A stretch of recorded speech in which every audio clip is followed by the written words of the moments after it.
Good morning students.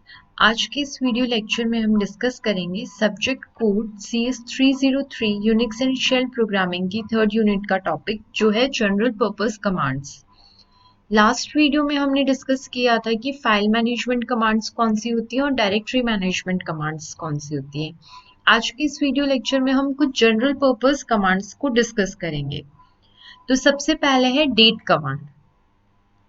Date command is used to display the system date and time. जैसा कि हमें पता है कि यूनिक्स में अगर हमें कोई भी ऑपरेशन परफॉर्म करना है तो वो हम कमांड्स की हेल्प से करते हैं। नॉर्मली हम अपने सिस्टम में देखते हैं कि हमें अगर डेट चेंज करना है, टाइम चेंज करना है या डेट को चेक करना है तो वो सिंपली अगर हम विंडोज़ को यूज़ कर रहे हैं तो अपने कर्सर को मूव करवा के और क्लिक करके हम चेक कर सकते हैं। लेकिन अगर यूनिक्स सिस्टम के अंदर हमें डेट को चेक करना है कि सिस्टम की डेट और टाइम क्या है, तो उसके लिए हमें एक कमांड का यूज करना पड़ता है और उस कमांड का नाम है डेट कमांड। तो डेट कमांड जो है वो सिस्टम की डेट और टाइम को डिस्प्ले करने के लिए यूज में आती है। It is also use to set date and time of the system. अगर हमें सिस्टम की डेट और टाइम को अपडेट करना है, चेंज करना है, तो वो भी हम इस कमांड की हेल्प से कर सकते हैं। जैसा कि हमने पहले भी डिस्कस किया था कि कोई भी चेंजेस करने हैं, अगर सिस्टम कॉन्फ़िगरेशन करना है तो वो सिर्फ रूट यूज़र कर सकता है, जिसको हम सुपर यूज़र भी कहते हैं। तो सिर्फ जो सुपर यूज़र या जिसको हम रूट यूज़र बोलते हैं वो डेट या टाइम को चेंज कर सकता है। अब डेट और टाइम को चेक करने के लिए या फिर चेंज करने के लिए इसका सिंटेक्स क्या होता है। तो सबसे पहले हम देखते हैं कि अगर हमें डेट चेक करनी है कि सिस्टम की डेट क्या है तो उसके लिए क्या ऑप्शन है। तो सबसे पहले हमें कमांड का नाम देना होगा। कमांड का नाम है डेट। उसके बाद हमें कुछ ऑप्शंस देने होंगे। अगर हमें एक पर्टिकुलर फॉर्मेट में डेट देखनी है या पर्टिकुलर हमें आउटपुट चाहिए, उसके लिए हमें डेट कमांड को एग्जीक्यूट करना है तो। और उसके बाद में है फॉर्मेट कि किस फॉर्मेट में हम देखना चाहते हैं। तो सबसे पहले हम date command with no option अगर यूज करते हैं, सिंपली हम सिर्फ डेट कमांड को एज ए टर्मिनल पे राइट करते हैं तो डेट कमांड जो होगी वो डिस्प्ले करेगी करंट डेट और टाइम को, including the abbreviated day name, abbreviated month name and day of the month. मतलब अगर हमने simple date as a command दिया है तो हमें आउटपुट में क्या मिलेगा, एब्रीविएटेड हमें डे का नाम मिलेगा, उसके बाद मंथ का नेम मिलेगा, फिर डे ऑफ द मंथ मिलेगा। जैसे अगर हमने डेट दिया और तो इसका मतलब ये है कि आज जो सिस्टम के अंदर डेट है वो आज एक तो ट्यूसडे है, जो डे कौन सा है, ट्यूसडे है। उसके बाद मंथ कौन सा है, अक्टूबर है। डे कौन सा है, 10th है, राइट। और उसके बाद में टाइम गिवन होगा जो सेपरेटेड होगा कॉलम्स में, मतलब आवर, मिनट और सेकेंड। उसके बाद टाइम जोन का नेम कि किस फॉर्मेट के अंदर जो टाइम है वो किस जोन का जो टाइम है वो हमें शो हो रहा है। और उसके बाद ईयर का ईयर आएगा कि कौन से ईयर का है। ठीक है, तो डेट कमांड से हमें क्या शो हो रहा है कि कौन सा डे है, डेट क्या है, और टाइम जोन, टाइम शो होगा विद पर्टिकुलर टाइम जोन के इस टाइम जोन के अकॉर्डिंग ये टाइम है, और ईयर। ठीक है। अब ऑप्शंस जो हम डेट कमांड के साथ यूज कर सकते हैं, एक है ऑप्शन यू। जैसा कि हमने यहाँ पे शो किया है पीडीटी, यहाँ पे क्या शो कर रहा है, टाइम जोन। इसी तरह से अगर हमें टाइम जोन को चेंज करना है, हम जीएमटी में टाइम को शो करना चाहते हैं या यूटीसी में शो करना चाहते हैं, डिस्प्ले करवाना चाहते हैं टाइम को, तो हमें डेट कमांड के साथ ऑप्शन यू को एज ए आर्ग्यूमेंट देना होगा। ठीक है। तो यहाँ पे जैसे हमने अगर यू दिया है ऑप्शन, तो यहाँ पे आप देख सकते हो कि जो भी टाइम फॉर्मेट आया है उसके बाद में पर्टिकुलर फॉर्मेट का नाम लिखा हुआ है, टाइम जोन का नाम लिखा हुआ है कि ये पर्टिकुलर टाइम जो है वो किस टाइम जोन का है, और उसके बाद में लास्ट में ईयर शो हो रहा है। इसके अलावा ऑप्शन डी है।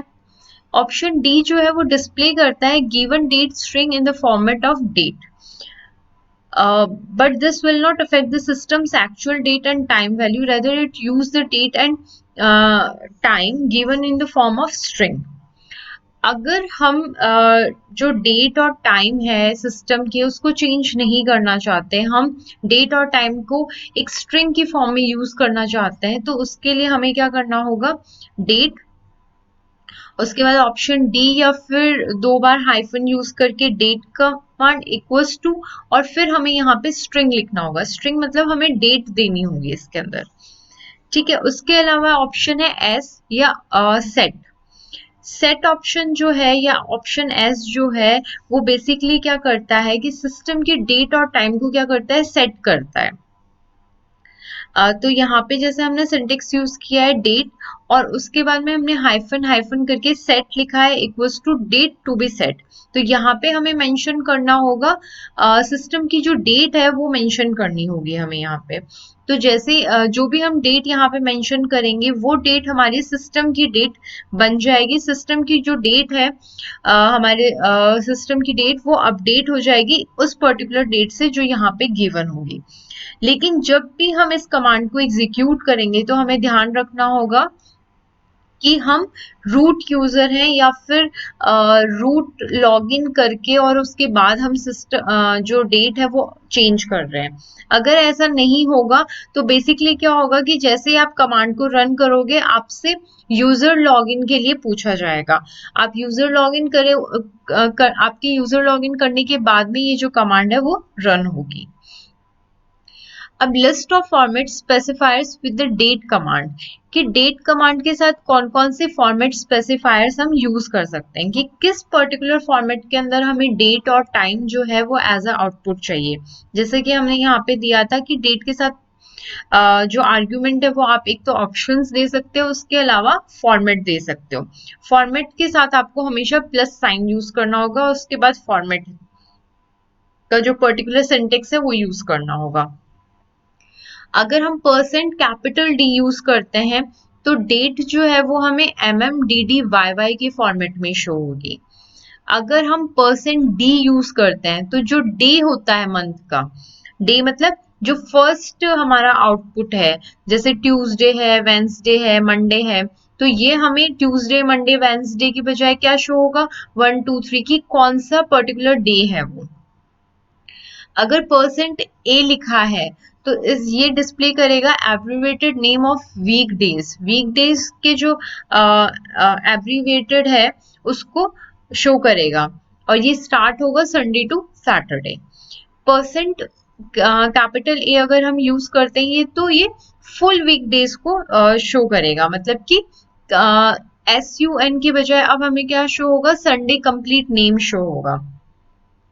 अगर परसेंट एच हम यूज करते हैं तो मंथ नेम जो है वो हमें जैन टू दिसंबर यूज होगा, ठीक है। अगर बी यूज करते हैं तो भी जैन टू दिसंबर होगा।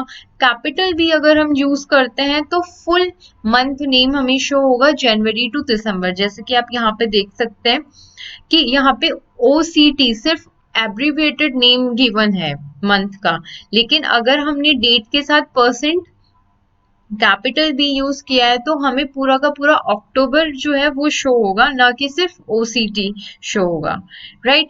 इसी तरह से अगर परसेंट एम हम यूज करते हैं तो ये डिस्प्ले करेगा कि मंथ कौन सा है ईयर का, नंबर में शो होगा हमें।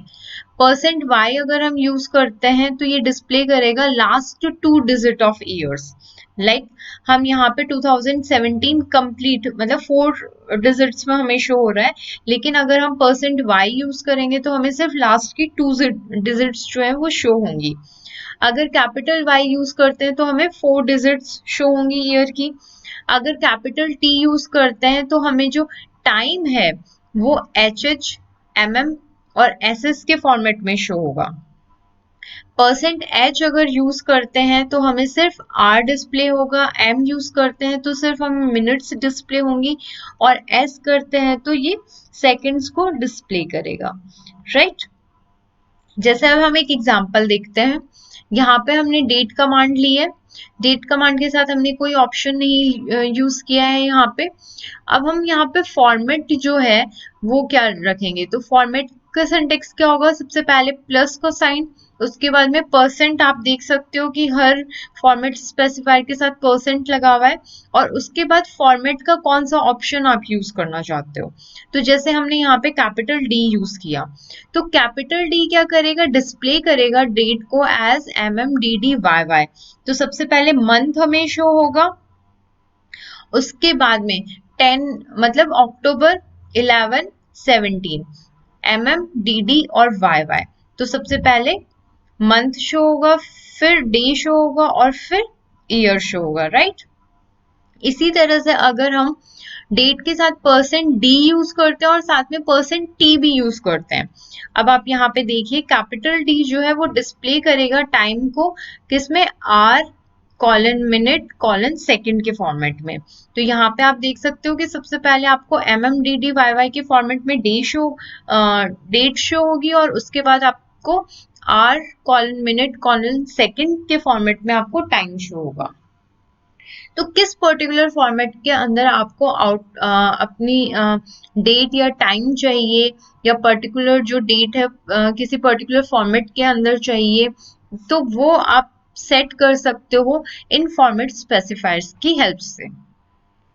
नेक्स्ट जो यूटिलिटी कमांड है वो है हमारा PS कमांड। PS की फुल फॉर्म अगर हम देखें तो वो है process state. PS command is used to list the currently running processes and their PIDs along with some other information depend on different options। जैसे कि हमने ऑपरेटिंग सिस्टम के अंदर हम देखते हैं, हमने पढ़ा होगा ऑपरेटिंग सिस्टम के अंदर कि कोई भी प्रोग्राम इन एग्जीक्यूशन होता है तो वो प्रोसेस कहलाता है। मतलब कि अगर कोई प्रोग्राम रनिंग स्टेट में है, रन कर रहा है, मेमोरी के अंदर है, तो वो क्या कहलाएगा, प्रोसेस कहलाता है, right. A program in execution is known as process. तो अगर कोई भी रनिंग प्रोग्राम होगा तो वो प्रोसेस कहलाएगा। अगर हमें चेक करना है कि हमारे सिस्टम में कौन कौन से प्रोसेसेस हैं अभी, तो वो हम चेक कर सकते हैं PS कमांड की हेल्प से। PS कमांड जो है वो बेसिकली हमें एज अ आउटपुट ये बताएगा कि कौन कौन से प्रोसेसेस जो हैं वो अभी रनिंग में हैं। और जैसे कि हमें पता है कि हर जो प्रोसेस है उसकी एक यूनिक आईडी होती है जिसको हम PID कहते हैं, प्रोसेस आइडेंटिफिकेशन नंबर, राइट।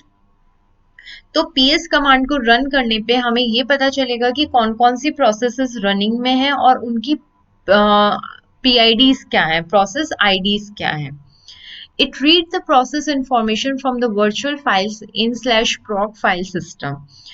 जैसे कि हमने सेकेंड यूनिट के अंदर डिस्कस किया था कि फाइल सिस्टम जो है रूट है, उसके बाद में वो हिरारिकल फाइल सिस्टम होता है हमारा, जिसके अंदर बहुत सारे सब डायरेक्टरीज बन जाती है हमारी, जैसे बिन है, DEV है, यूजर है, माउंट है।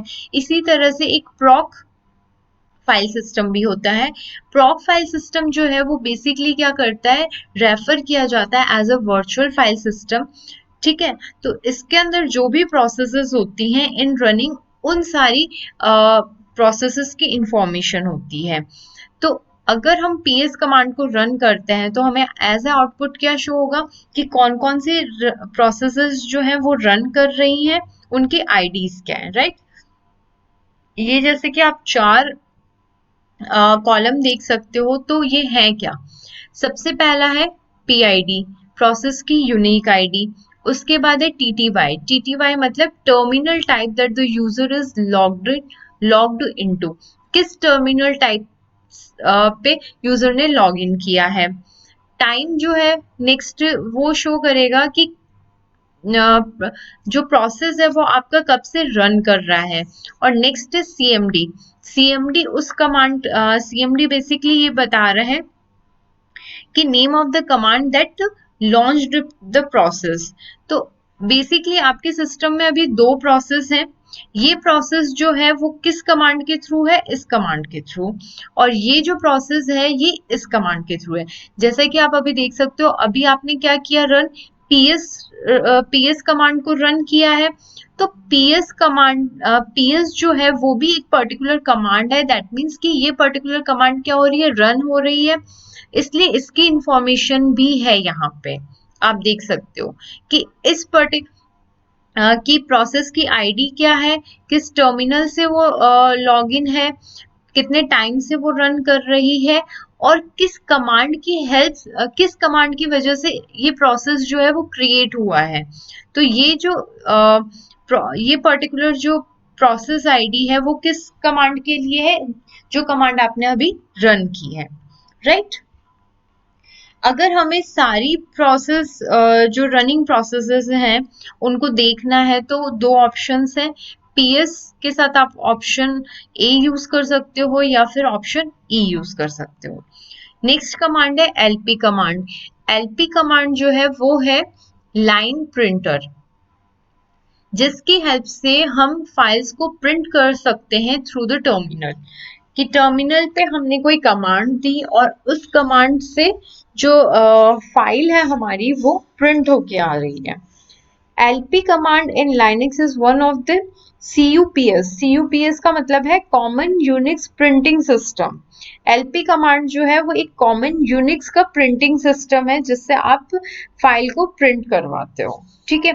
LP कमांड के साथ क्या क्या ऑप्शंस आप दे सकते हो, ऑप्शन डी दे सकते हो। सिंपली आपका सिंटेक्स क्या होगा, एलपी कमांड, सबसे पहले कमांड का नाम लिखोगे और उसके बाद जो भी ऑप्शन आपको देना है वो, उसके बाद में पाथ नेम या फाइल का नेम, जिस फाइल को आप प्रिंट करवाना चाहते हो या उस पर्टिकुलर फाइल, अगर करंट जिस डायरेक्टरी में आप एग्जीक्यूट कर रहे हो उस डायरेक्टरी में अगर आपकी फाइल अवेलेबल नहीं है तो आपको कंप्लीट पाथ का नेम देना होगा जहां पे वो फाइल प्रेजेंट है, राइट। अब कौन कौन से ऑप्शंस हैं जो आप यूज कर सकते हो, तो सबसे पहला ऑप्शन है -D। अगर आप किसी पर्टिकुलर प्रिंटर से प्रिंट करवाना चाहते हो तो आपको -D यूज करना होगा। -N जो है वो प्रिंट करेगा multiple copies of the document. मतलब कि अगर आपने LP कमांड लिखा है, LP के साथ आपने ऑप्शन N दिया है, तो N के साथ आपको मेंशन करना होगा कि कितनी नंबर ऑफ कॉपीज। जैसे अगर मैंने लिख दिया 10, तो इसका मतलब है कि जो भी मैं file name as a input दे रही हूँ, एज अ आर्ग्यूमेंट दे रही हूँ, वो फाइल जो है वो 10 टाइम्स प्रिंट होगी, उसकी 10 कॉपीज जनरेट होंगी, राइट। -Q जो है वो बेसिकली क्या करता है, प्रायोरिटी सेट करता है किसी पर्टिकुलर डॉक्यूमेंट के लिए। आपने एज इनपुट कोई डॉक्यूमेंट दिया है फॉर प्रिंटिंग, अगर आप -Q के साथ उस पर्टिकुलर डॉक्यूमेंट की प्रायोरिटी भी साथ में दे देते हो तो उस प्रायोरिटी के बेसिस पे वो पहले या बाद में प्रिंट होगा। अगर आप 1 देते हो तो इसका मतलब है कि आप लोवेस्ट प्रायोरिटी दे रहे हो, और अगर आप 100 देते हो तो इसका मतलब है कि आप हाईएस्ट प्रायोरिटी दे रहे हो उस पर्टिकुलर डॉक्यूमेंट को। T है, अगर आपको उस पर्टिकुलर जॉब को कोई नाम असाइन करना है तो। ऑप्शन ओ जो है वो बेसिकली आपके पेज सेटअप के लिए यूज आता है कि आपको लैंडस्केप में देना है या पोर्ट्रेट मोड के अंदर आपको प्रिंट करवाना है।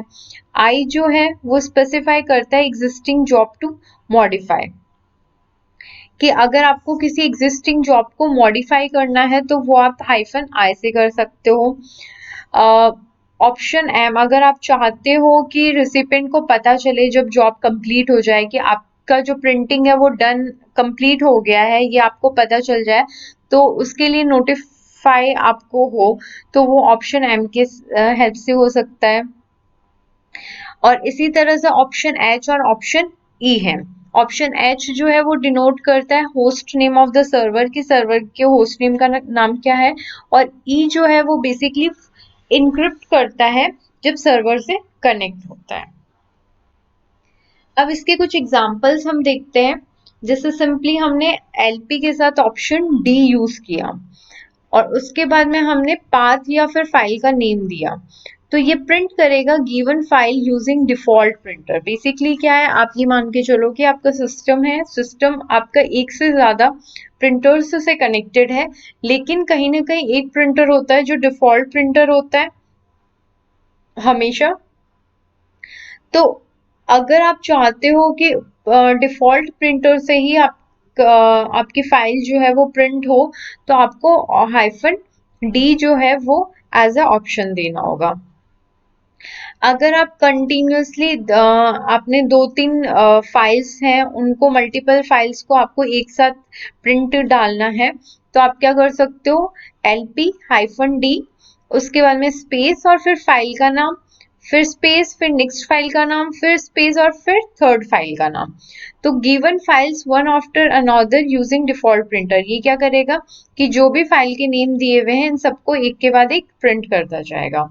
LP-D-N5, इसका मतलब ये है, -N जैसा आपने देखा था कि मल्टीपल कॉपीज डॉक्यूमेंट की प्रिंट करता है।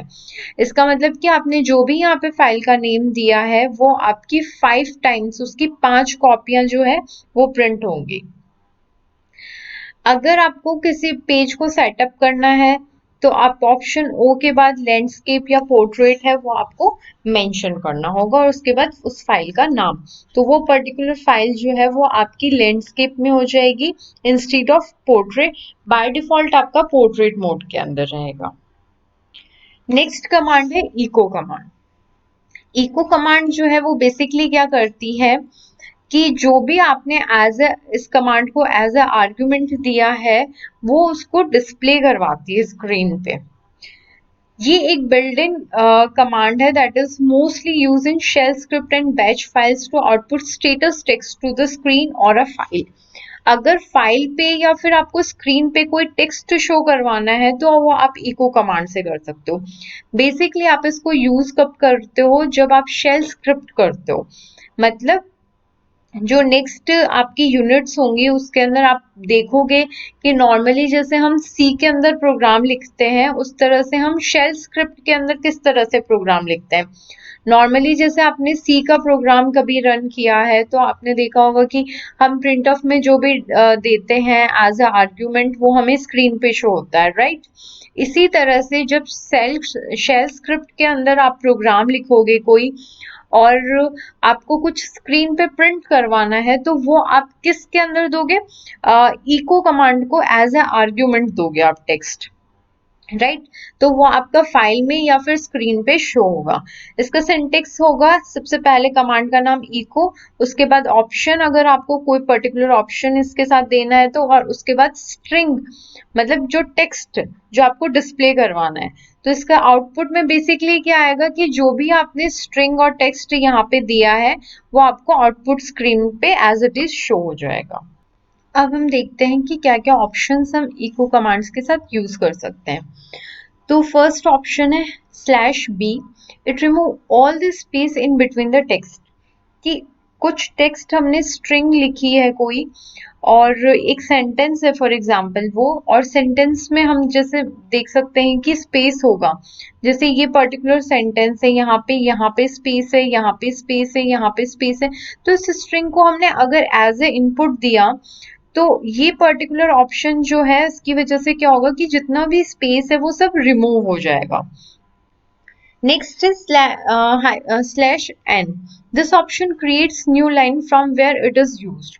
ये क्या करेगा, एक न्यू लाइन जो है वो क्रिएट कर देगा। थर्ड ऑप्शन है /T, अगर कोई हॉरिजॉन्टल टैब स्पेस हमें क्रिएट करना है तो उसके लिए हम ऑप्शन T यूज करेंगे। जैसे कि अब हम एग्जांपल देखते हैं। सबसे पहले हमने इको कमांड का नाम लिखा, /B ऑप्शन यूज किया और फिर ये हमने स्ट्रिंग दी एज अ इनपुट। तो हमें एज अ आउटपुट यही स्ट्रिंग मिलेगी, बट क्योंकि हमने ऑप्शन बी यूज किया है इसलिए जो स्पेस है वो हमारा रिमूव हो जाएगा। तो ये हमें particular Unix architecture and shell programming without space हमें एज ए आउटपुट मिलेगा, राइट। नेक्स्ट है वो कमांड। Who command is use to get information about currently logged in user onto system. अगर हमें ये जानना है कि कौन कौन यूजर्स हैं जो हमारे सिस्टम में अभी लॉग्ड इन है, जिन्होंने लॉग इन कर रखा है, ये इंफॉर्मेशन अगर हमें फाइंड आउट करनी है तो ये हम कर सकते हैं वो कमांड की हेल्प से। हमें सिंटेक्स क्या रहेगा, सबसे पहले कमांड का नाम देना होगा, उसके बाद पर्टिकुलर ऑप्शन और फिर कोई फाइल का नाम और आर्ग्यूमेंट जो हम एज ए आर्ग्यूमेंट देना चाहते हैं। तो वो कमांड को यूज करने पे हमें एज ए आउटपुट क्या मिलेगा, उन लॉग्ड इन यूजर्स के नेम और साथ में टर्मिनल के नेम कि किस यूजर ने लॉग इन कर रखा है और किस टर्मिनल से लॉग इन किया है। वो कमांड के अंदर बेसिकली क्या है कि आपको पूरे सिस्टम की इंफॉर्मेशन मिलेगी। इसी तरह से एक और कमांड होती है वो एम आई। अगर आप वो की जगह वो एम आई कमांड को यूज करते हैं तो बेसिकली क्या होगा कि आपने किस पर्टिकुलर लॉगिन आईडी या यूजर नेम से लॉगिन किया है और किस टर्मिनल से किया है, सिर्फ वो इंफॉर्मेशन शो होगी। अगर आपको पूरे सिस्टम की इंफॉर्मेशन देखनी है कि पूरे सिस्टम में कौन कौन से यूजर्स लॉगिन हैं, तब उसके लिए आपको वो कमांड यूज करोगे जिसमें आपको शो होगा कि कौन कौन से यूजर्स लॉगिन है और किस टर्मिनल से उन्होंने लॉगिन किया है। आज के वीडियो लेक्चर में हम इतना ही डिस्कस करेंगे। नेक्स्ट वीडियो लेक्चर में हम कुछ और यूटिलिटी कमांड्स को देखेंगे कि और कौन कौन सी यूटिलिटी कमांड्स होती हैं जिनको यूनिक्स के अंदर यूज किया जाता है। Thank you.